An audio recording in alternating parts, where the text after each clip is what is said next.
Hello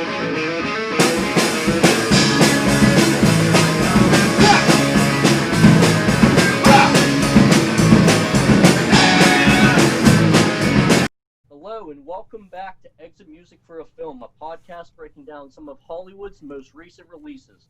I'm your host, Ken Perry, and on the other line with me, Phil Bittner. What's up, man? Happy New Year, happy birthday, what's going on? It's 2021. Yeah, go Penguins, fuck the Steelers, also kind of fuck the Penguins. Being 31 sucks. Yeah, well said. Very well said. Oh, man. So, hopefully this will be a better look ahead to this year, and we're here to break down the first episode of 2021 is our most anticipated theatrical releases. I guess not theatrical, just playing out new movie releases of the new year. And maybe something will Phil, come how out was in it theaters someday. Yeah, maybe. We'll touch on that later on. But Phil, how was it making this list and breaking this down for you? Well, I did it at the Plasma Center, so I had a needle in my arm the entire time. So Yeah, you just did it with the other hand. Yeah. So I've had better times. I just looked up a couple lists of anticipated movies because I am terrible at remembering when stuff comes out. Right. And the Batman getting pushed back to 2022 kind of screwed me up. Yeah, doing my research, I totally thought that was this year as well. And just this whole chaos makes it a lot harder to do this than any other year. Everything got pushed. We got the Warner Brothers dumped to HBO Max, which I guess is a good time to mention. I've just discovered that I do in fact get HBO Max, so we're good to go for this year and that dump on all those movies coming out. So that'll be great. Just look through everything they have. They have a lot of classics I've never seen, so I'm excited to get to work on those, and glad I'll be able to just be able to see all these Warner Brother movie releases this year. So that'll make things a little bit easier for us. Yeah, HBO Max has so much stuff on it. Yeah, I like that it took me literally fucking 6 months to realize I just have it. That's great. You immediately watched Rick and Morty, right? I did not. I didn't even know that was included. I started that Search Party show, and I watched a couple movies thus far. But it's fucking another one to add to the list. And then we have like a month of Disney Plus right now. Literally, when I went downstairs from recording our last episode, Kaylee was watching Soul, and then she immediately ran it back and had me watch it. It was awesome. Yeah, Miranda wants me to watch that. And when we refine our 2020 lists, in a couple months when the Oscars get here, fucking love Soul. If you didn't watch it yet on Disney, do it. Seriously. I don't think I have a choice. Miranda has it in her head that we're watching it, and watch that shit. It's great. All right. Top five Pixar for me. I'll just say that, and I'll leave it at that. Wow. All right. So speaking better of than Ratatouille. Yeah, dude, I just watched that too. Actually, I love Ratatouille. I didn't like Ratatouille, man. It didn't do it for me. Oh, I caught up on a couple of the Pixars I never saw. Just watched WALL-E for the first time. Loved that one. And you're finally caught up on The Mandalorian. Oh my god, what the fuck was wrong with me? Biggest mistake of my life waiting that long, but holy shit. You see Mark Hamill kind of taking shots at Rian Johnson on I Twitter? did, yeah. I love it. He takes some grunt, man. I'm telling you, man. He takes a lot of shit for The Last Jedi. I like Rian Johnson a lot as a director. I did not like that movie that much. I don't know. I thought it was fine. It entertained me for its runtime, which is all I really ask. I'm not a big, it ruined my childhood or something. It was my least favorite. It was my least favorite of the three, but speaking of him as a director, I love Knives Out. Yeah. Fucking up. That's what I was going to say. He is a great director. I'm just not a huge fan of that. It's the worst of the Star Wars movies, which is still... Yeah. Well, in my eyes, a decent movie. Prequels. Yeah. I put it in front of the prequels, but yeah, we're not going to get into that. Have you seen Brick, his movie Brick? No. Watch Brick on Amazon. It's just this low-key ass movie. You gotta see it. It's awesome. I think that might actually even be on my watch list. Joseph Gordon-Levitt. Add that to your watch list. It's fantastic. I don't know if it's first movie, but it's one of his first, two or something. All All right. Anyways, getting into today, um, we're looking ahead to 2021 and what the movie year has to offer us and everyone that's still stranded at home. Um, Phil, you mentioned you have some honorable mentions here today. You want to kind of just run through that real quick? Yeah, well, first of all, there's always a bunch of Marvel stuff coming out. I'm looking forward to Black Widow, seeing how many of the scissor kick around the head things she does. I imagine it Yeah. might just be like an hour and 45 minutes of that. Right. So That's one that I don't need to see a full feature length movie on Black Widow. She's like an assassin. I just don't care enough. But I'm in love with Florence Pugh, so I'm glad she's getting a Marvel check.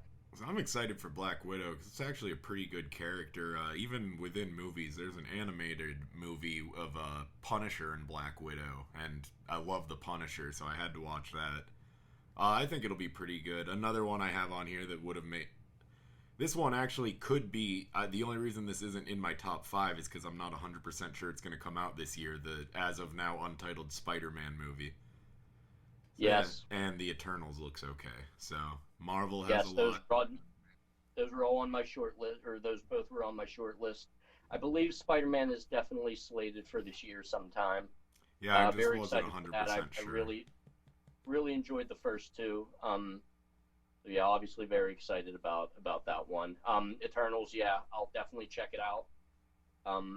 Chloe Zhao's directing that, which she's directed another movie, Nomadland, that was this year, but also coming out in kind of to the wide audience later in a little bit later this year. So she's had quite a fucking year herself, but yeah, I'm interested. I don't know anything about the comics at all, but with the cast and storyline that I've saw, it looks pretty interesting. I'll definitely take a look at that. Sorry, I'm distracted. I am set up so I look right out the window, and my neighbor is like, he has this low-hanging roof. There he goes. He's been trying to knock this piece of snow off of it, and he's just got this shovel that he's whacking the top of this low-hanging roof on. Tell me it covered him like a cartoon. It's pretty The good. Snowman. Anyways, another one, Kung Fury 2 is coming out this year, or should be. I love the original Kung Fury. It's a 25-minute movie you should check out if you haven't seen it. It's just insane, like, homage to 80s action. It's got the Nintendo Power Glove. This guy, it's like Kung Fury is like a title that you get, and this guy becomes Kung Fury, and he has to fight Hitler, the Kung Fuhrer. And it's just amazing. There's Triceracop is his partner. Definitely watch. You should watch Kung Fury tonight. It's 25 minutes of pure joy. Where the fuck's this at? You could find it online pretty much anywhere. It was on Netflix for a while. It's like the length of a sitcom. It's great. Quiet Place 2. I enjoyed the first one. I'm kind of curious. I don't know how good it'll be, but yeah, I don't know why we need it. I guess we'll get into more of the backstory as in like what the fuck's going on. First one was fine. This one I think it does take place after. It's not like showing leading up to the first one. So I think it's that family after John Krasinski's character died. Okay, still at the same time.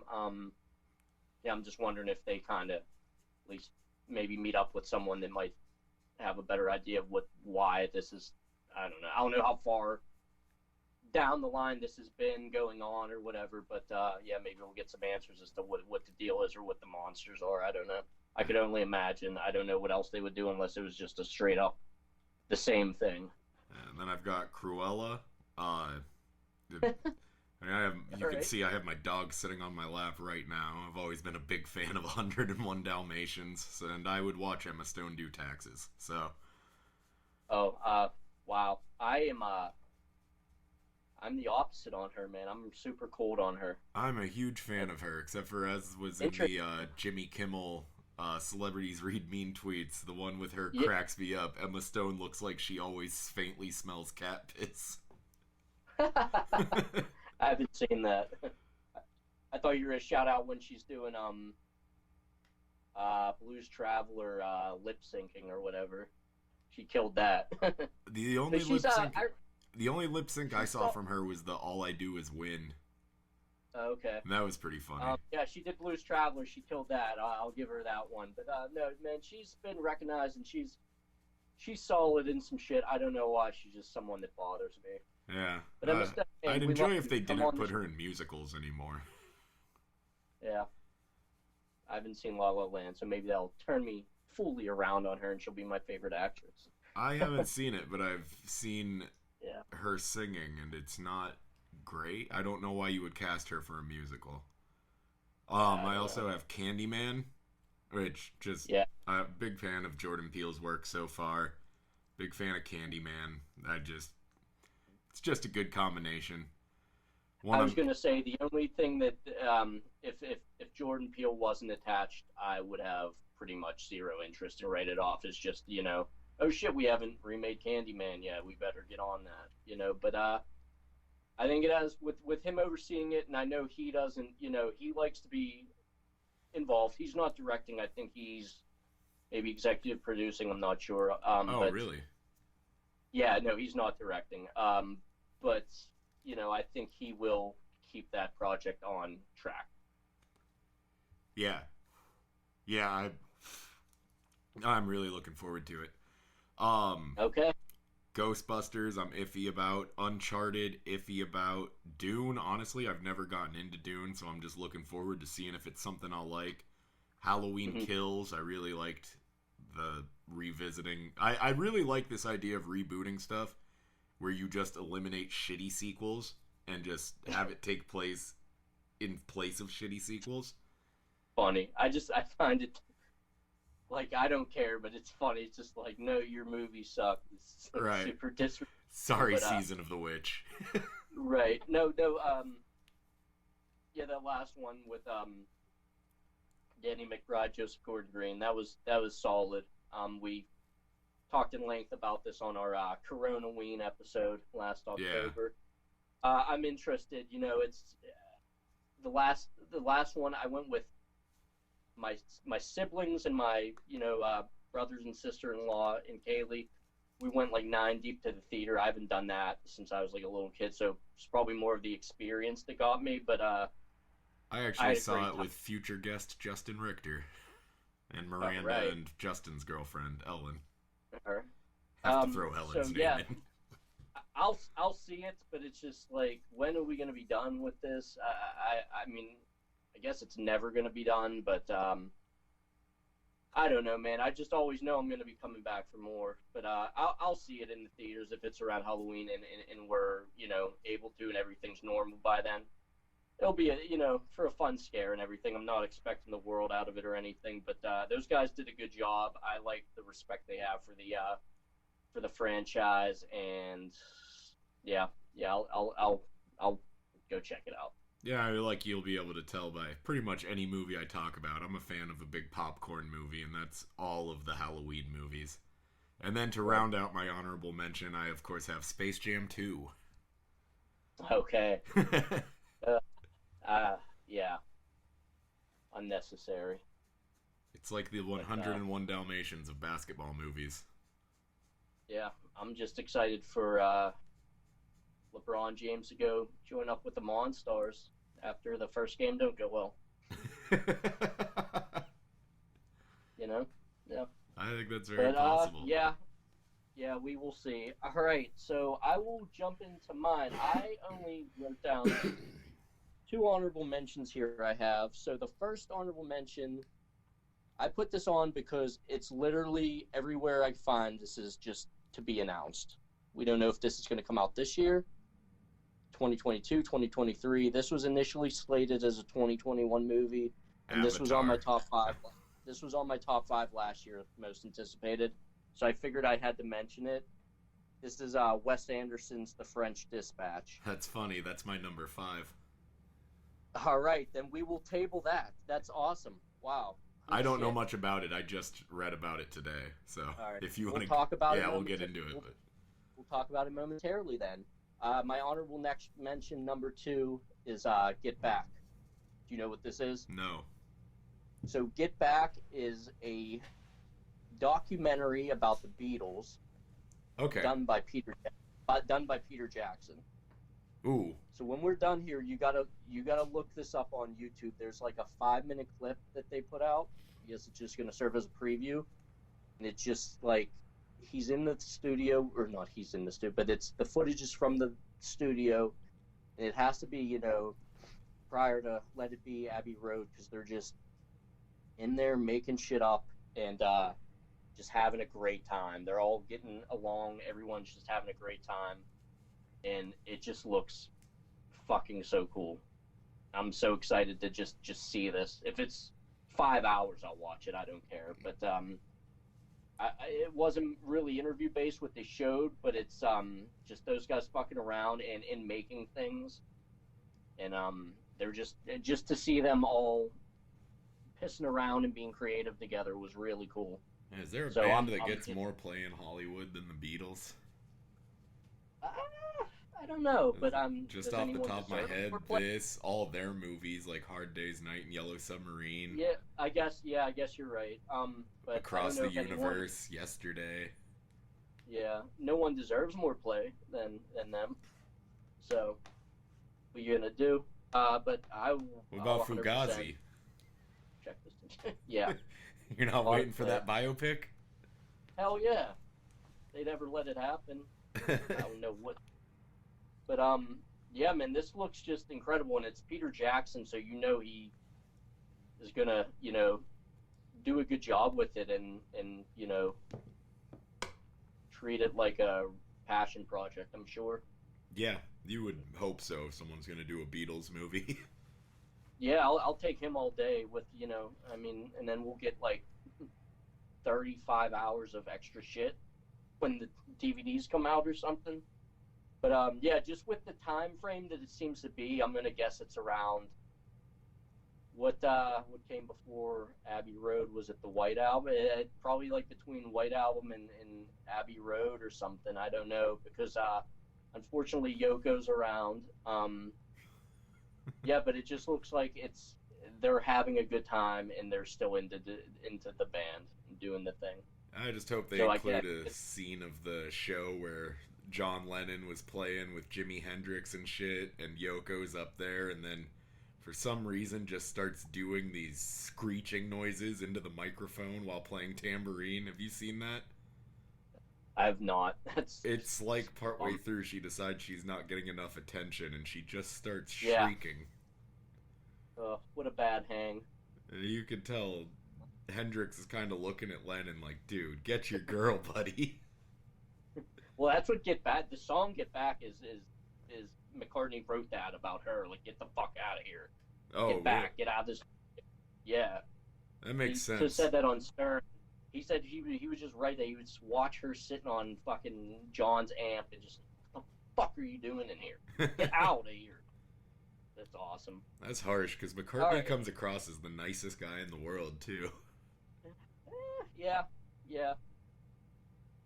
Alright, but I digress, so we'll get into our top 5, so Phil, take it away. Well, yeah, like I said, starting out, I have the French Dispatch. I just like Wes Anderson. Hell yeah, man. I believe this is his first thing since Isle of Dogs, which I loved. Correct. So, Isle of Dogs is the only movie keeping me from being a Wes Anderson completist. I've yet to see it. Oh, man, it's great. Yeah. And this will be his first live movie since 2014's The Grand Budapest Hotel, which is, like, in my opinion, his best movie since The Royal Tenenbaums back in 2001. So I'm wondering where he's gonna pick up with this. If it's just, I'm hoping for great things. Yeah. Well, that and before the internet destroyed it, I had planned on going to school for journalism. The description I read on this described it as a love letter to journalism. From what I gather, it's just kind of like playing out the stories of a tabloid. And yeah, I don't know awesome. if it's tabloid or what, because it's I think it's in the past It's in like A French fictional city. French town, yeah. Yeah. Okay, have you seen this cast lineup? No, I didn't even see. I Okay, let skimmed me. through it. I was just with this being one of my. I'm gonna read you through this. This is fucking crazy. Oh boy. Timmy, Timmy, Timmy Chalamet, our boy, the next Marlon Brando. Saoirse Ronan. I'm sorry. Elizabeth Moss, Frances McDermott, Tilda Swinton, Edward Norton, Bill Murray, Christoph Waltz, Adrian Brody, William Dafoe, Benicio del Toro, Owen Wilson, Liev Schreiber, Jason Schwartzman, Angelica Houston, Jeffrey Wright, and Henry Winkler. Okay. That's fucking 17 names I just rattled off. Yeah, he's swinging for the fences for an Oscar on this one. Fucking what? It's crazy, man. What? I don't know the last time I could mention 17, people in a movie I've known. Yeah. And I'm a big fan of more than a handful of those names. Oh, look at the cast of Isle of Dogs. It's only voice acting, but that's a pretty stacked cast too. Oh yeah. Yeah, I got to get on Isle of Dogs just so I could be a completist on some director, Yeah. Well, yeah. Tarantino. Yes, of course, yeah, big ones like that. But yeah, dude, this looks awesome. I like the idea of the story. Looks like a solid one. I think this will be interesting, and I think this will be on. Who's to say, but it seems like it could be on par with his better half of his movies. Yeah. I mean, I don't know how you go wrong with that cast. You have to really have a shitty story to fuck it up with that cast, I would think. So I'm very excited, but yeah, to be determined when this comes out. We will see. Yeah. What do you got? Number 5 for me. I feel like we've switched bodies. Number 5, Mortal Kombat. I thought about this one. One word, Phil. Nostalgia.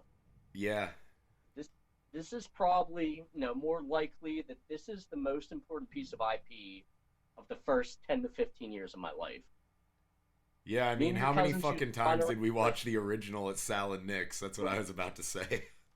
Me and your cousins used to run around the street playing Mortal Kombat nonstop. Yeah. Shout out to everyone that was in the Mortal Kombat Club back in the day. We love you. Come on the show, every one of you. I don't know any actors in this. I don't know who directed it. And you know what, Phil? I don't give a shit. Yeah. All I could say about this, all I have on this is I just want this to be a kick-ass action adventure movie. This needs to be the Mortal Kombat movie that I've always wanted and the world deserves. Let's go. Let's fucking go, Mortal Kombat. Yeah, maybe like some actual convincing looking centaur CGI. Yeah, it'd be fantastic. Yeah, in 2021, I sure hope they don't let me down on the any of the graphics or anything of that nature that was at such loss on the original and Annihilation. Yeah. Hopefully they find somewhat competent actors as well. So. Well, given also though just the history of Mortal Kombat, this is one of those movies. Even if it does suck, I'm still gonna enjoy it. Well, yeah. Even if it looks terrible. My history with this IP, I'm in. I'm all in. They did a web series not too long ago. Oh yeah. Yeah. Don't disappoint me, Mortal Kombat. All right. What do you got at number 4? Number 4, I have The Conjuring 3, The Devil Made Me Do It. All right. The Conjuring movies, I don't know, man. I can't put my finger on what I like about them so much, because there is so much that I don't like, but I always end up enjoying them a lot. I have a hard time with suspension of disbelief when the Warrens are known frauds and all that. Right. This one is going to be a lot about Amityville. I don't know how much we need that, but I still can't wait to see it.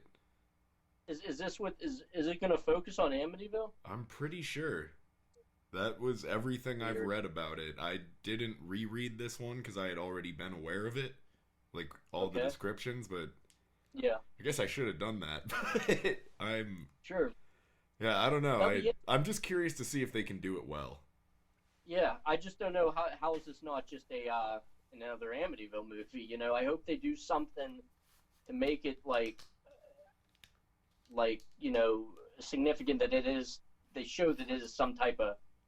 That'd be cool if it was like a crossover almost. You know. Well, it is kind of new know. to include the aspect of the Warrens' involvement in that case. Yeah, no, that sounds good. But yeah, I don't know if I've seen the second Conjuring. I don't think I did. First one, just the second one actually also has a little bit of Amityville. Isn't it at the end or something? No, it's right at the beginning. The demon, the demon that takes the form of the nun. What's it? Valak. I think it's Valak is the demon's name. She first encounters that demon in the basement of the Amityville house at the beginning of the movie. And then it ends up being obviously spinning off its own series and everything, but yeah. But you're saying Phallic got its own season? No, what? God damn. Phallic got its own season? It's with a series? V.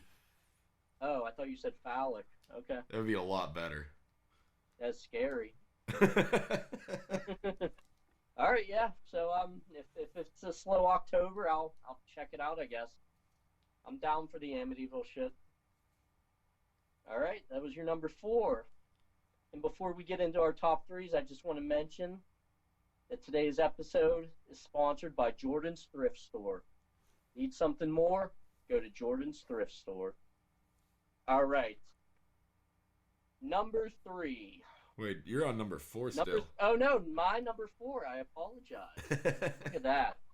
Bad ad placement and everything. Holy shit. Okay, my number 4, The Matrix 4. Do you have this one? No, I have not watched the original Matrix movies. Ever? I've seen the first one. I've seen every part of it. I don't know that I've ever sat down and watched it beginning to end. Oh, wow. That's very interesting. That's probably one of my favorite movies of all time. I've seen Dark City more than I've seen The Matrix. What's that? I've seen Dark City more than I've seen The Matrix. Okay, I don't know what Dark City is. Dark City is more or less the same thing. There's a lot of differences, but there's a lot of very they get compared to where I've even seen some lists that call The Matrix a remake. It's not. I don't understand that stretch, but it's worth checking out. So this came out it's a prior good movie. to 99 then? Huh? This came out prior to 99 when The Matrix came out? Okay. Huh. It's also one of 3 movies that has a scene with Jennifer Connelly standing at the end of a pier. Oh, all right. It's like there's 3 movies that have that exact same shot of Jennifer Connelly at the end of a pier. Dark City. They recycle it, you're saying? Huh? No, just a shot of her, but it's like this, like shot the same way. That might be the most random movie fact I've ever heard. Holy shit. I thought about it because I saw Dark City and it ended like that, and I was like, what the fuck? This looks straight out of Requiem for a Dream. And then I Googled it, and there's a third. I can't remember. Yeah. Right. Yeah. I knew I asked you to co-host for a reason. Holy shit. So, Matrix 4, yeah, I'm so surprised at that. Watch the first Matrix in full. What are you doing? I know. Okay, so I never thought this would happen. I was surprised when I heard this. Keanu and Carrie-Anne Moss are coming back to reprise their roles as Neo and Trinity.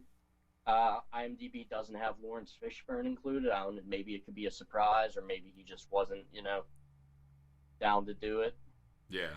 I could see it going either way. I don't know. Lana Wachowski is back to direct. So that's cool. That gives me a little bit of hope that this will, be good, and I'll consider it canon, I guess. I cannot remember a thing about the second 2 Matrix movies. I'm not really worried about this, storyline, and the plot's currently unknown. I went on the page, and Priyanka Chopra was the first billing on IMDb, which I'm fucking in love with her, so that's cool. That's a plus there. I was gonna ask you your thoughts, but I guess you don't have too many on Matrix 4. No, I'm just excited that you get to return to the Nebuchadnezzar. That's right. It's time to get back. My favorite bar. So this is currently in post production, and this isn't slated till we're not getting this till the week of Christmas. This is 12/22/21. I'm seeing. So if there's any delays at all, this becomes a 2022 movie. Yeah, right. Yeah, I should have. God damn it! I remind myself 3 times to mention this at the top. Guys, of course, we cannot guarantee the release of any of these movies we're going over. We're just two hopeful cinema lovers here. Yeah, we get very little say in this stuff. Right. Otherwise, there would be a Tarantino-directed Punisher movie by now. Bullshit. Yeah, that's right. All right. Number 3.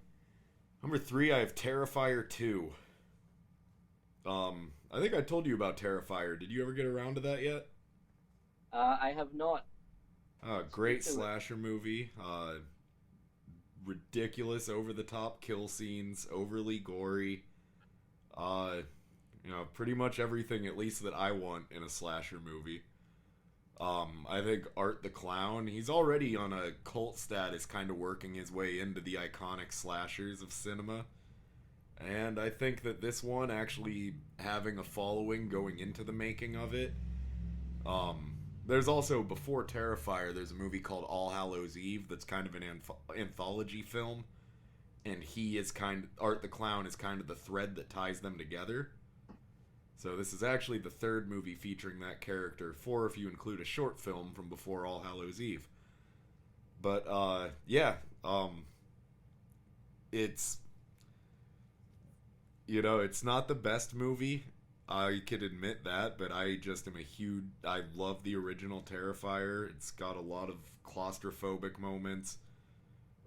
The gore gets over the top enough at times that it actually, not so much that you're worried about the character dying, as it's just I don't want to see what he's going to do to her if he catches her. It gives you that dread just because you don't want to see what's going to happen if he gets her. Right. So you're more excited for this than Halloween Kills then in the, realm of the slasher movie of 2021. Yeah. Yeah? All right. I'll have to check out that first one then and see what I think. Hopefully, Art the Clown's paying his dues to the horror movie hall. I don't have too much faith since you didn't like the greatest horror movie of all time or anything. Or you didn't like the greatest horror movie of all time. Hellraiser. Hellraiser. Oh, Jesus Christ. Great movie. Yeah, thanks for the waste of time. Okay. Number 3, Nomadland. This was a 2020 film, so this was a strange issue here. So this was released the first week of December. I don't know how you got your hands on it, but for 1 week it was out. I don't know if it was to the public or people that bought passes to a movie event or anything like that. But it was just 1 week, and I totally missed it. I don't think I was even aware of it at the time. Maybe I was, but I didn't act on trying to seek it out. So it's gone right now. But anyways, this is a major contender, and I dare even say this is the favorite for the various Oscars this year. So this movie stars Frances McDermott, and the synopsis is: after losing everything in the Great Recession, a woman embarks on a journey through the American West, living as a van-dwelling modern-day nomad. Yeah, this one actually did catch my eye when I was scrolling through lists of most anticipated movies. So you heard about this then, yeah. Okay. So it's just her, lost everything, lost her house, you could assume, in the Great Recession of 2008, 2007, 2008, with the housing market collapse. And she embarks on a journey through the American West. It almost sounds like that Into the Wild movie starring Emile Hirsch. I love that movie. Yeah, right. You can't go wrong with Frances McDermott.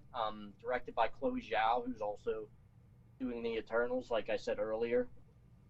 And that's our early favorite for possible nominee for Person of the Year, Exit Music for Films Person of the Year, like we discussed Sacha Baron Cohen last year. So yeah, this is getting a lot of hype. It's like the Oscar favorite for the majors right now. Um, can't go wrong with Frances McDermott. It seems like an interesting story.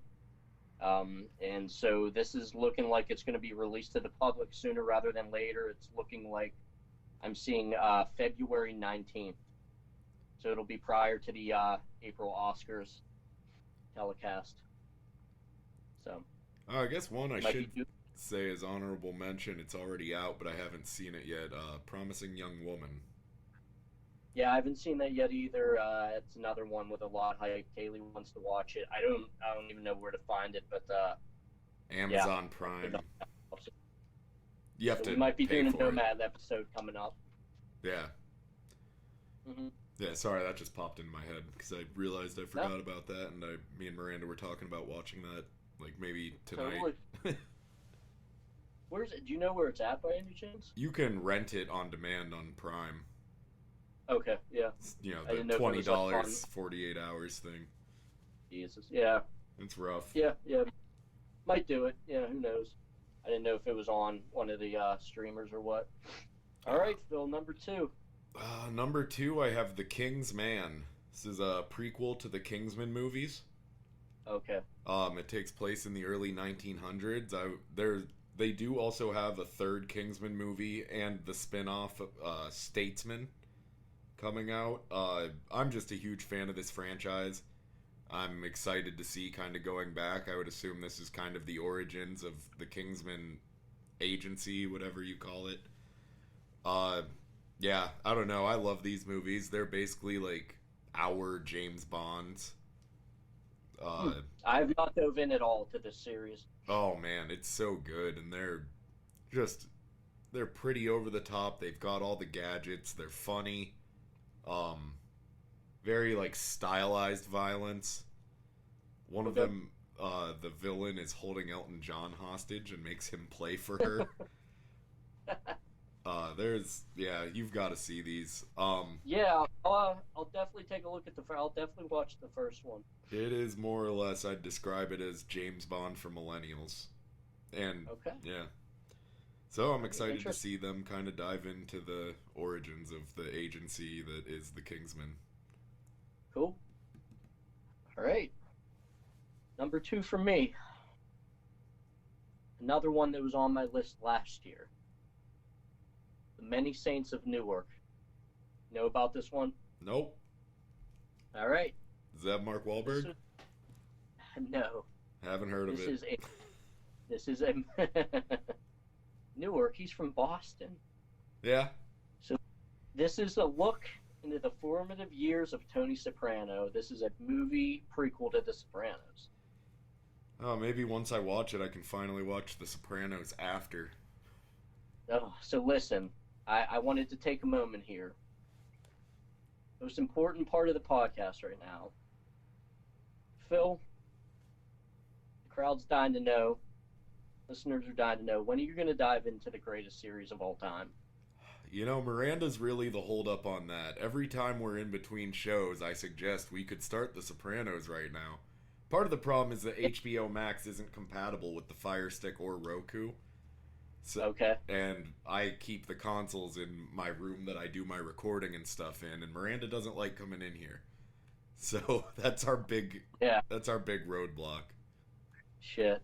Well, I don't know if the Switch has it though. She did just get a Switch, so if that has HBO Max, it'll probably be sooner than if it doesn't. Yeah, man. That's all I'm saying. Is it is an undertaking, you know. But hey, man, you did The Wire. I love The Wire. All the bureaucratic shit, you know. I love The Wire. It's right there. It's. I basically say, whatever the last one I watched in full is like, I'm like, yeah, that's the best series of all time. Yeah. So it's there, and with all the bureaucratic shit, The Wire is more, you know, I guess for lack of a better word, it's a little bit more boring and in depth with shit. So you don't have that to worry about. It's certainly an undertaking. I think like 6 or 7 seasons, 8 maybe, hour longs. But the first season starts off, you know, a little bit slow, but you get moving, man, and it's the fucking greatest thing you could watch. You should feel ashamed every time you start a new show. I know. From the Well, we're almost done with Vikings, so... If she won't do it, it might be a solo journey, but you got to get there sooner rather than later. So my anticipation on this project comes down to one thing: David Chase's involvement, who's the creator of the original show. He's involved as, I think, executive producer, and obviously gave his blessing. So this is also directed by, I think his name's Adam Taylor, and he has been around directing shows a lot. He did 7 episodes of Thrones. He's done Mad Men, and the surprise to me, and which gave me a lot of solace, is he's done 9 Sopranos. Is The Sopranos better than Game of Thrones? Yeah. Yep. Okay. Yeah. That's a big pedestal to put it on for me going into it. Well, hey, it's the one. It's the one. I don't care who wants to come at me about it being better than Thrones. It is. Love Thrones. But so it seems like they're keeping it in the family with this, which, if anyone else was if this was out of David Chase, if David Chase wasn't involved, I'd say fuck this. This is a terrible idea. I'm not, this is my top number 2 most anticipated, but I'm more interested. This is I'm most interested about this. Yeah, that's fair. Like that's a lot of my list. Is things I'm just curious about. Right. So look into the formative years of Tony Soprano. It's going to be when his father and uncle ran South Jersey, which, once you get going on that, you understand. I'm interested to see how this goes, but my guard's certainly up for sure, because this is an important piece of IP for me. So let's go take a whole lot to follow up on the greatest show of all time, but we will see. Time will tell. That Via Farmiga and John Barenthal is going to play his parents. So Shane from The Walking Dead and Vera was in the Conjuring movies you like. Yeah, American Horror Mr. Story. Warren. Oh no, I'm thinking of her sister. Her little sister's in all the American Horror Stories. Really? Yeah. Oh shit! I didn't even know she had a sister that acted. Actually, her sister is also in The Nun. She's like the main character. Okay, cool. And one big thing about this movie is James Gandolfini's son is playing him at this young age.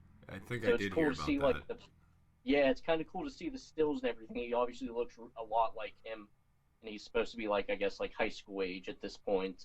I don't know how old the kid is in real life, but obviously it's the perfect casting. Yeah. So this is in post production. Set for release on September 24th, 21. So we have quite some time. No trailers or nothing have dropped. Seen stills. Cast looks pretty good. So all I can say about this is we will see. Yeah, we will see. And speaking of kids playing their dads, have you seen Notorious, the Biggie Smalls biopic? Yeah, that's not his kid, is it? His kid plays one, because they go through a few phases of his life. His kid plays him at some point. Okay. I was going to say, I didn't think that was his kid. Yeah, no, his kid plays one of the younger versions of him in that movie. Okay, yeah. Yeah, I love that movie. Really? Yeah. I don't know. This wasn't no damn mashed potatoes, Yeah. The best line in Hollywood history. From Notorious. Other than, of course, Gabe, put your pants on, or no more Matlock. Gabe? Was it? No, it's Abe. Abe, not Gabe. Abe, pull your pants up, or no more Matlock. We're getting that for the. We're getting that soundbite. It's coming. Well, we need for a soundbite. I don't know why this cracked us up so much that week that we only watched like Big Daddy and Saving Silverman like 100 times a piece at the shore. But right. Just in Big Daddy, the really. I remember that too. We would just rewind just to watch that one word over and over. why the fuck weren't we outside or at the beach? Why were we watching Because there was movie? jellyfish all over in the shallow water at the That's, beach. You got stung that's in the true. balls that summer. Is that the year that I got stung in the balls? Yeah, we were probably just bored of heckling the mini golfers next door. That's right. I guess that's why we're doing a movie podcast at this point in time. Because we saw God. Big Daddy and Saving Silverman so much for that week. I was thinking more of because I got stung in the nads by a jellyfish, and just from that point on, I was movie obsessed. He just stopped going outside after that. I don't know what the connection is there, but yeah. Yeah, Yep. if I had taken a sting to the nuts, I might have, shut myself in and watched movies more too. I think that's what it was. I was scared of them even when I got back from to Pittsburgh.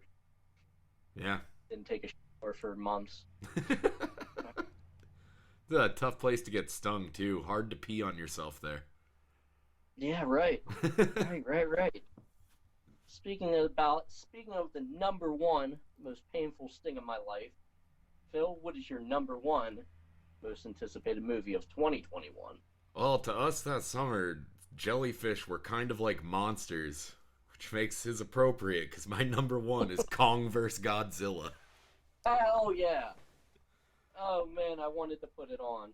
I love these movies. The 2014 one with Bryan Cranston, the first Godzilla, was good, except I was a little bit annoyed that it was like a 2-hour movie with like 5 minutes of Godzilla in it. Yeah. But it was necessary for kind of establishing the world for these movies. The second one, Godzilla King of Monsters, I enjoyed a lot. I watched that on like Redbox when it came out. That was I enjoyed that a lot too. That just brought me back. My dad was a big like Godzilla movie guy. He'd show me all those old ones and shit. So that was a good time. Well, and then as far as King Kong, 4-way match. Yeah. What's that? And then as far as King Kong, a big part of what really appealed to me with Peter Jackson's Kong was just the time on Skull Island. Is by far I'm the taking him to New York part is boring. Really? So a movie that just took place on Skull Island was perfect for me. I love that movie. They definitely oversized Kong a lot in Skull Island, but obviously that's because they're setting up for him to be able to fight Godzilla.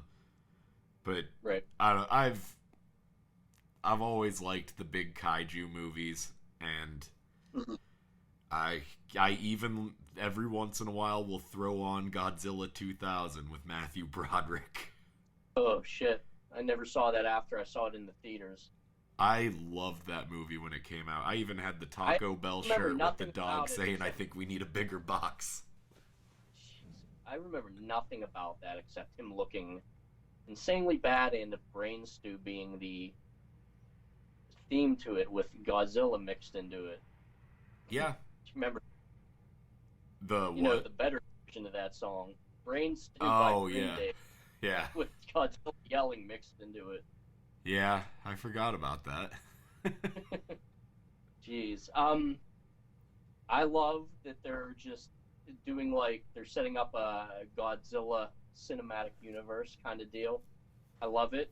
I have not seen any of the new King Kong movies. I haven't seen either of them, or however. There's just Skull Island. Have you seen the Peter Jackson one? No, from 2004, I want to say. No, I haven't seen either of them. So it starts out pretty slow, and then the parts once they get to Skull Island are awesome. And then they take him back to New York, and it's you know what's happening, you know exactly what's going to happen once they take him back to New York. So, right. But there's a sweet spot in the middle of that movie that is just great. Isn't the Peter Jackson one 3 hours or something? It's not short. Yeah. Yeah. It also happened to be one of the best video games based on a movie that I've ever played. Really? Yeah. Huh. That's actually how I got to see it. Is for Christmas, my mom got me that video game, and in the video game was a voucher to see it for free, so I went with my mom and stepdad, and I fucking love. The first time I saw it, I loved the whole thing. Now I really just like that sweet spot in the middle I was talking about. But man, They did not. They left that theater very aware that they just spent 3 hours sitting through a movie that their shithead kid wanted to see. And, yeah. Yeah. Oh man. So I'm a huge fan, or I mean, I haven't seen it since I was little, but the original Godzilla vs. King Kong was a movie I just, for some reason, me as a weird little kid, just watched over and over and over. I loved that shit. I think just mostly, obviously, the ending with the fight and everything. Yeah, that seems like the type of stuff that both of us would have liked as kids. I I don't know what was wrong. I just had like an obsession with like crossovers, I guess. But I just thought it was super cool that they, that fight was set up. I will definitely watch this. I believe this is Warner Brothers release, meaning with the dump that it'll just go directly. It'll be on HBO Max directly. I'll 100% watch this when it comes out. We will in fact do a Godzilla Kong pod since it's your number one, and I'm also very excited to relive some childhood along with Mortal Kombat. For me, the thing with Godzilla was my school library had a series of books. They were all like the exact same size, looked the same, and a bunch of them was all the Universal monsters. And I've liked horror movies my whole life. I read all those. Like that was my, you had to read a handful of books during your silent reading time in school every semester. And once I went through all like the Universal monsters, they also had Godzilla and King Kong, and I, from there, just loved watching those Japanese movies, even when half the appeal when I was a kid was just laughing at how the mouths don't match up with the dubbed over English. Yeah. I think it's hilarious that the American version of Godzilla is completely defeats the original point of the Japanese version, which was like a cautionary tale about nuclear energy, because they obviously had their withdrawals about it. Yeah. That was as everyone should know, that was like the reason Godzilla came into existence, as those, as a cautionary tale of nuclear warfare. Yeah, and then the American version was not quite that same cautionary tale, you might say. Just a cool monster, dude. Yeah, I've just always loved these movies. I'm hoping we eventually get another Godzilla Jr. Maybe Mecha Godzilla coming in from space. What about Godzuki, dude? I don't know if I know Godzuki. Godzilla and Godzuki, back in the day, like, from Cartoon Network. I don't think I caught that one. Did you ever play that Destroy All Monsters video game that was back on, like, the GameCube or, like, that kind of era? No. I always wanted to play that and just never got around to it. Maybe I'll see if it's on, like, the PlayStation Network or something. I only had Super Nintendo until, like, 2001 when I got my PS1, and I only had that until, like, 2006, 2007 when I got the PS2. And I had that till I got my 360 in, like, 2010. Now I'm all up to date, whenever I can get my hands on a PS5, but... Well, for our Godzilla Kong episode, you know who we're bringing on, don't you? Who's that? Oh, we're bringing Dowd? That's right. Someone that, likes to collect Godzilla action figures and bring them to the beach. And of course, because of that, I have the exact same Godzilla action figure that I found for $5 at it's called Disc Replay. It's our resale place. Sure it is. Phil fucking stole our dad's friend's Godzilla off him after he got in a fight with him at a Christmas party. Just saying. But I digress. The Pittsburgh's most legendary fight. Pittsburgh's most legendary fight to Ken's most anticipated movie of 2021. For my number one selection, I picked Denis Villeneuve's Dune. You went with Dune. Number one. Dune's number one for me. So this is Denis Villeneuve's feature adaptation of Frank Herbert's sci-fi novel about the son of a noble family entrusted with the most valuable asset and the most vital element in the galaxy, the spice. So have you read these books? I have not. No, I have not decided if I want to do it or not. Sal and Connor keep pushing me to do so. Of course, Henry Zebrowski loves them. I was gonna ask if how much Yeah, of a push Henry it's Zabrowski really had, because that is honestly the stem of my interest in this movie. I Is just Henry love him. Zabrowski always talking about it? He's so obsessed with the books. It's so weird. It's so funny. Um, he just posted them again like the other day. Of But course. this was additionally my most anticipated of 2020. So 2 years running strong for Dune. Um, this is in post production now, with an anticipated release date of October 1st, 21. So fingers crossed, man. Really this time, fingers crossed. Yeah, well, because I've heard the original movie isn't great, Yeah. and So David Lynch released an adaptation in 1984. I don't know how up on David Lynch you are. We share a birthday on Wednesday. Happy birthday, David Lynch. So it wasn't great, and it almost pushed him to quit directing forever. And he said he will never do an adaptation again. He said it just almost like fucking killed him. But when this trailer dropped here for 2021's Dune, it was an event within itself to me. I almost did an episode at that time alone on the dropping of the trailer. Um, Denis Villeneuve, I don't know how up on him you are, but he's one of the most exciting directors going now, and within the past decade. He did Arrival, that alien movie with Amy Adams. He did Blade Runner 2049. I need to see both of those. Prisoners and Sicario, just to name his major ones in the last 10 years. Yeah, these are all movies that I've wanted to see really bad and just haven't gotten to. Denis the fucking man, dude, and I trust him fully with this project. My girlfriend doesn't like cool movies, and it kills me. What's that? Girlfriend doesn't like cool movies, and it kills me. Yep. Yeah, that's why I have to make time around schedules and whatnot. But she's usually down for cool shit.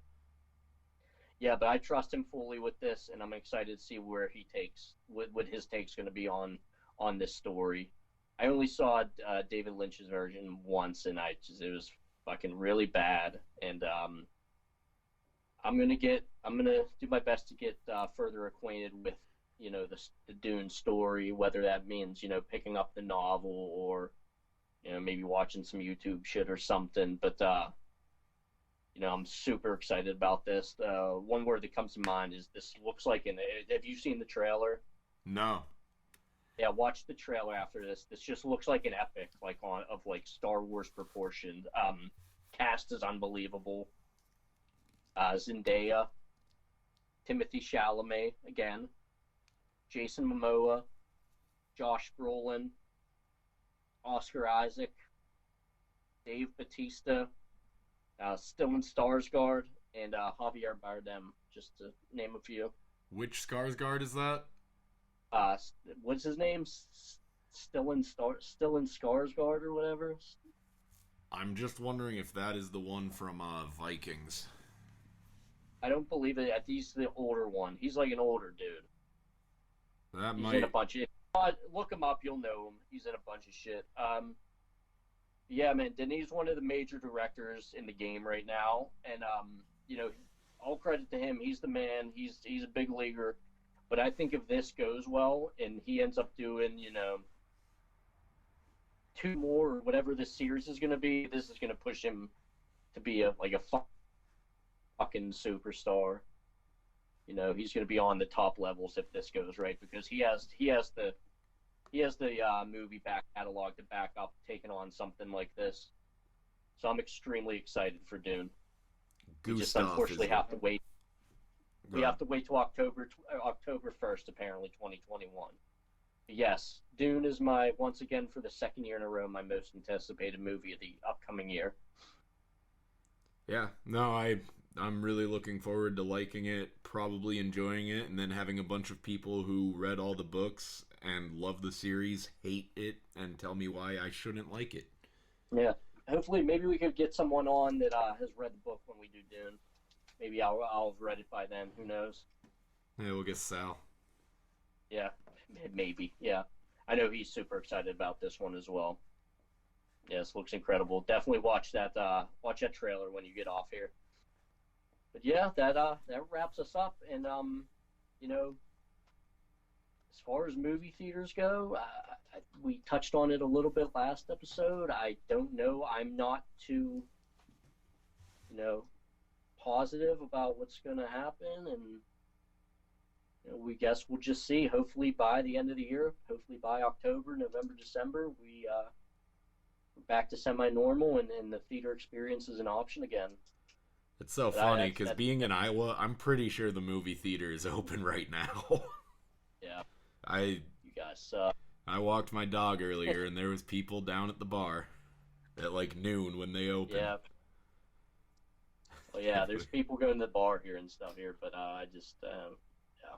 I went through a phase before things started spiking again where, like, I would walk my dog, and if the bar that I go to is empty and my buddy was bartending, I'd go sit at the end of the bar and, kind of go by myself and then just dip if other people show up. But, no, the bars are just packed here. No one gives a fuck. It's ridiculous. Right. Yeah, man, I wish people were being better here as well, but what can you do? But anyways, yeah, man, I hope I hope all these movies roll out on the time that they're supposed to. Hope we get all the movies we just talked about this year. I hope it's a fun year to do this podcast, man. Yeah. Bill, thanks for coming on today. Yeah, I'll be looking forward to our Terrifier 2 episode. That's right. We have no idea what our first one's going to be of the year, so, to be announced on the coming soons. And our... Anyways, everyone, I guess... Go ahead. And our eventual episode on the Glenn Danzig cinematic universe. Oh, boy. What was that movie? Like, Death Riders of the Midnight House or the Vampire House or some dumb shit. If I go 0 for 5 and none of my movies come out this year, we will do it. That's my promise to you. All right, everyone. Happy New Year from Exit Music for a Film. I'm Ken. I'm Phil. I didn't know how we were doing this. He is Phil. One day. We'll see you next time on Exit Music for a Film. Keep watching movies.